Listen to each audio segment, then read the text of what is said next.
ایک شخص نے اپنی زندگی کے 60 سال خیر کے ساتھ گزارے، وہ ڈسکس نہیں ہوتا، لیکن اگر انسان ہونے کے ناطے بیچارے سے کہیں کوئی غلطی ہو گئی تو گلی گلی ڈسکس ہوتی ہے۔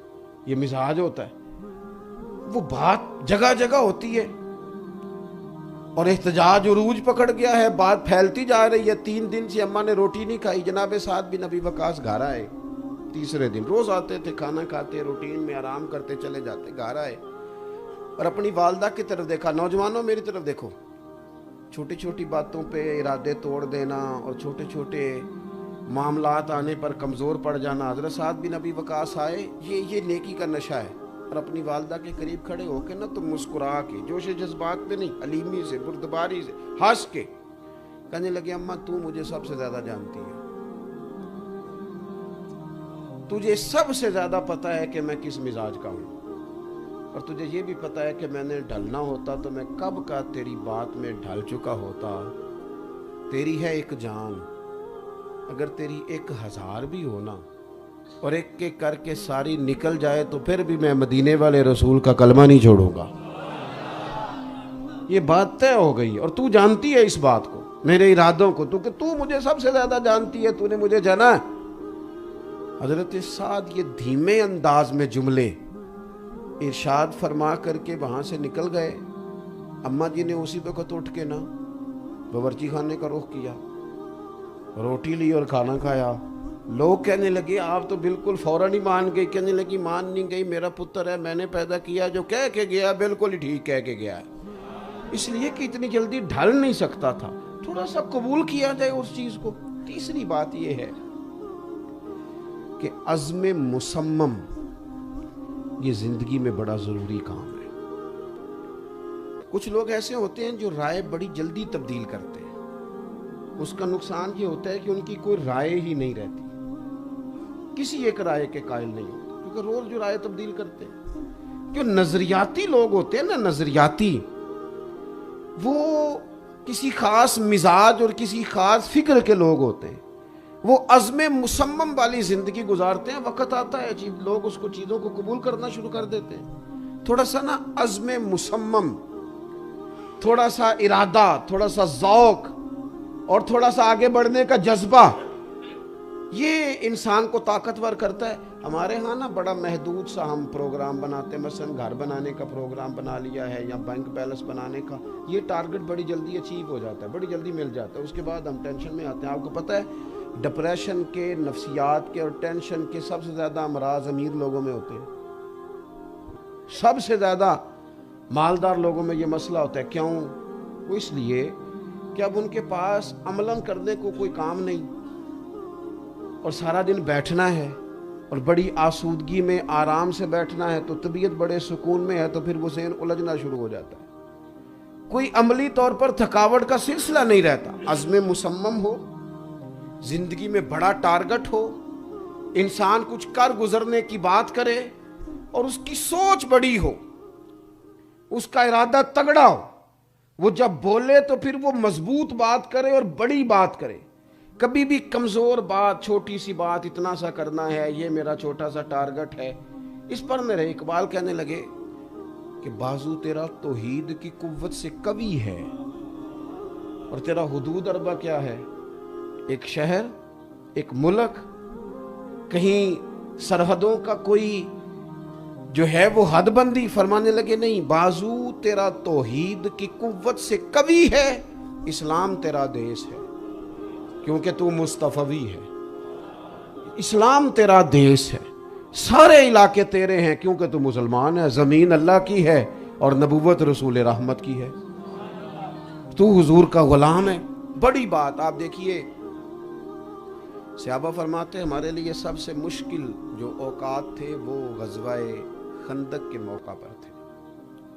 جتنے عرب قبائل تھے سارے اکٹھے ہو کے آ گئے تھے، اسلام پر حملہ آور تھے سارے، اور یہاں ماحول، زمینی حقائق یہ تھے کہ قحط کا دور تھا، پتھر باندھے لوگوں نے پیٹ پہ اور کڑاکے کی سردی، اور اتنا بڑا لشکر حملہ آور ہے۔ حضور نے مشورہ کیا صحابہ سے، ہمارے ہاں لوگ مشورہ نہیں دیتے، حکم دیتے ہیں، کہندے جے میری مننی نہیں سی تے پھر مینوں پوچھیا کیوں سی؟ او بھائی آپ سے مشورہ مانگا تو حکم مشورہ وہ ہوتا ہے جو بلکہ صحیح حدیث میں ہمیں ملتا ہے. ایک صحابی تھے، یہ آپ نے بات یاد رکھنی ہے. ایک صحابی تھے تو ان کی اہلیہ ناراض ہو کے چلی گئیں، وہ چاہتے تھے واپس آ جائیں. تو نبی پاک علیہ السلام نے اس خاتون سے کہا، خود حضور نے، النبی اولیٰ بالمؤمنین من انفسہم، حضور جانوں کے مالک ہیں. نبی پاک نے اس صحابیہ سے کہا کہ تیرا شوہر چاہتا ہے کہ تو لوٹ آئے تو واپس چلی جا. تو اس نے عرض کی، حضور میں کنیز ہوں، آپ حکم کریں، جیسے کہیں گے میں کروں گی، بس اتنا فرما دیں کہ یہ حکم ہے کہ مشورہ ہے. حضور اس میں گنجائش ہے مجھے مرضی کرنے کی یا حکم ہے؟ تو محبوب نے فرمایا نہیں، یہ مشورہ ہے، تم چاہو تو جاؤ، چاہو تو تم نہ جاؤ، رب رسول تمہیں اختیار دیتے ہیں. تو عرض کی، حضور پھر میں ان کے ساتھ نہیں رہنا چاہتا، مجھے الگ کر دیا جائے. تو خدا کے بندو، مشورے کو مشورہ ہی رہنا چاہیے. یہاں جنگ خندق کے موقع پر نبی اکرم صلی اللہ تعالیٰ علیہ وسلم نے صحابہ سے مشورہ کیا، تو جو بڑے بڑے لوگ مشورہ دینے والے تھے اور بڑی مضبوط رائے والے تھے، آج حضور نے ان کا مشورہ قبول نہیں کیا، بلکہ مشورہ قبول کیا سیدنا سلمان فارسی کا رضی اللہ تعالیٰ عنہ. حضرت سلمان فارسی نے عرض کی، حضور ہمارے علاقے میں خندق کھودی جاتی ہے اور اتنی چوڑی کھودی جاتی ہے، اس میں آگ جلائی جاتی ہے کہ تیز دوڑ کے بھی گھوڑا آئے تو اسے پھلانگ نہ سکے، اگر وہ کھود لی جائے تو پھر کیسا؟ تو محبوب نے فرمایا بالکل ٹھیک ہے، اب خندق کھودنی ہے. تو صحابہ کام کرنے لگے.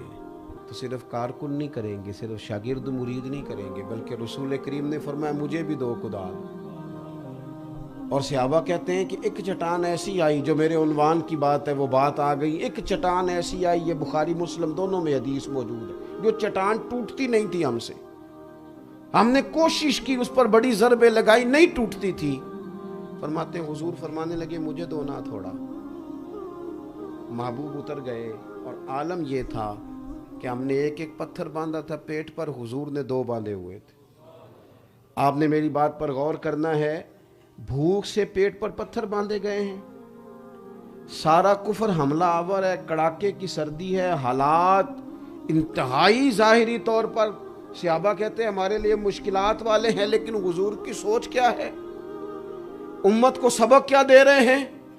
فرماتے ہیں اللہ اکبر کہہ کے جب محبوب نے اس چٹان پر ہتھوڑا مارا نا پہلا، تو پہلا ہتھوڑا مارتے ہی محبوب فرمانے لگے لو بھئی اللہ نے یمن کی کنجیاں مجھے عطا کر دی ہیں، یمن فتح ہو جائے گا، ہمارا ہو جائے گا. اللہ کرے آپ کو سمجھ آئے میری بات کی. نہیں ابھی تو مکہ بھی فتح نہیں ہوا، لیکن محبوب کہاں کی بات کر رہے ہیں؟ فرمایا یمن فتح ہوگا، آئے گا. اور فرماتے ہیں جب محبوب نے دوسری ضرب لگائی، چٹان کچھ اور ٹوٹی، تو فرمایا لو بھی اللہ نے شام کی کنجیاں بھی عطا کر دی، یہ بھی ہمارا ہو جائے گا. فرماتے ہیں تیسری ضرب لگائی، چٹان ساری ٹوٹ گئی، تو محبوب فرمانے لگے لو بھی اللہ نے روم کی کنجیاں بھی عطا فرما دی. صحیح حدیث میں آپ کو ملے گا. جب تک ٹارگٹ بڑا نہیں ہوتا اور بات آگے نہیں بڑھتی، زندگی میں کوئی لطف بھی پیدا نہیں ہوتا، کوئی مزاج ہی پیدا نہیں ہوتا. کوئی ایسا، مجھے بہت پرانی بات یاد ہے، ہم پڑھتے تھے تو مفتی اعظم پاکستان حضرت مفتی عبدالقیوم صاحب ہزاروی رحمۃ اللہ علیہ کی خدمت میں ہم اپنے استاد صاحب کے ساتھ گئے ملاقات کے لیے. تو بزرگوں نے مفتی صاحب سے گفتگو شروع ہوئی، تو مفتی صاحب فرمانے لگے کہ استاد صاحب کو کہ مفتی صاحب روڈ کے اوپر جگہ خریدے، مدرسہ بنائے. تو حضرت فرمانے لگے جو اندر بنا ہے اس کے پیسے پورے نہیں ہوتے، اتنا خرچہ ہے طلباء کا. تو روڈ کے اوپر فرمانے لگے آپ جگہ تو لیں، آپ جگہ لیں، جب لے لو گے پھر دوڑو گے بھی، پھر کوشش بھی کرو گے، ٹارگٹ تو بڑا لو.